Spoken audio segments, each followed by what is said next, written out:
say that very few things matter and have an impact, and don't follow rules that don't exist. So if someone says you need to blog twice a day, you need to put up 3 posts before noon, ask them what data they have to support that. Or if you want to be less controversial, thank them and then do your own testing. You do not have to write a lot to be an effective blogger. I post maximum generally 2 times per week, and I put effort in those 2 posts. When I use Twitter, I follow no one. And that's controversial, but I use it as a microblogging and publishing platform, and I offer opportunities for people to meet me with time-sensitive announcements. But you want to have as few inboxes as possible, so do not create the expectation that people can use these different tools as instant messaging for yourself. First thing you should do is figure out what message you want to communicate and figure out whether it's something that can actually be supported by contributing to a blog, because a blog is a commitment. A blog means that you are starting a dialogue with a customer, and not keeping that up is like hanging up in the middle of a call. And none of us would do that in a customer service situation. You wouldn't be in the middle of talking to your best customer and then all of a sudden, oh, hang up, we're done. And yet that's what a lot of businesses do when they start blogs and they don't keep them up. And so the first question is, can I actually support this? Is it something that relates to my business and that I can actually put the amount of time behind that it would require? But we're wearing many hats, from marketing to sales to operations. So you add social media to it, and something has to give somewhere. So you have to begin to prioritize what's important to you, what you can get the most bang out of. And from my perspective, what I've seen is social media is one way to go that really gives you more than what you put in. So I would definitely encourage small businesses to take a look at it. Which aspect of social media they go into really depends on their strategy and what they want to get out of it.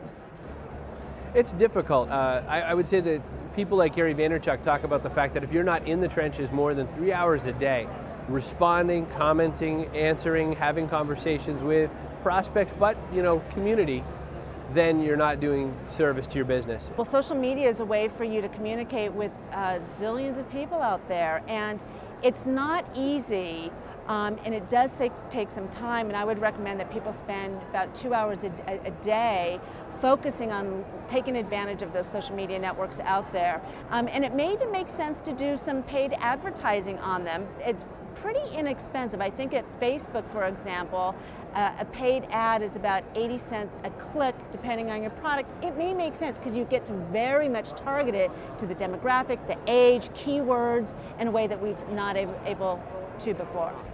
I think the challenges are perhaps twofold.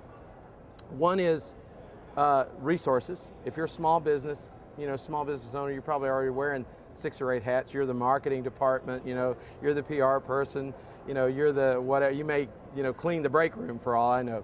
But so I think personnel resources, budgetary, monetary resources, you don't maybe have a lot of money to invest in this sort of thing. Maybe you're already doing marketing in other channels, so I think that.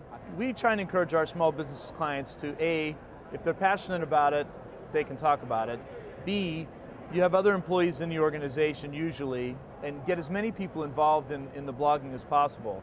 And then we also encourage them to solicit content from their users and their customers. Like emails, right? So we have many small business clients that might send out an email following up an engagement, no matter what it is. Hey, how did you like that wine? Can you tell us about it? Can you tell us why you picked Greenfield Liquors? Or, things like that drive more content for them. The question I would ask myself is, what would I enjoy doing for the next 10 years, even if never made a dime from it? And it's kind of an ironic thing, because I think people that seek out trying to come up with a business where the kind of sole goal is to make money end up not being very successful at it in general, because the consumers can sense that, and then there's always trade-offs that they make in the long term versus short term.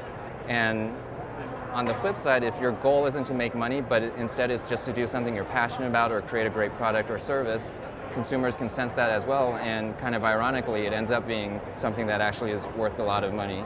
And so one good example is Craigslist. Like, the founder was not trying to start a huge business, he's just trying to provide a service that he was passionate about, and now Craigslist is huge. I mean, if I wasn't getting paid to do what I was doing, I would still do it. So, you know, I think a lot of bloggers are like that because they've started it as hobbies. They're not getting paid, but it's just, I think a lot of these people are doing what they're put on this earth to do. And when that happens, I know it's gonna sound all ooby groovy and all, but I really feel like, you know, that people recognize that at some level and respond to it.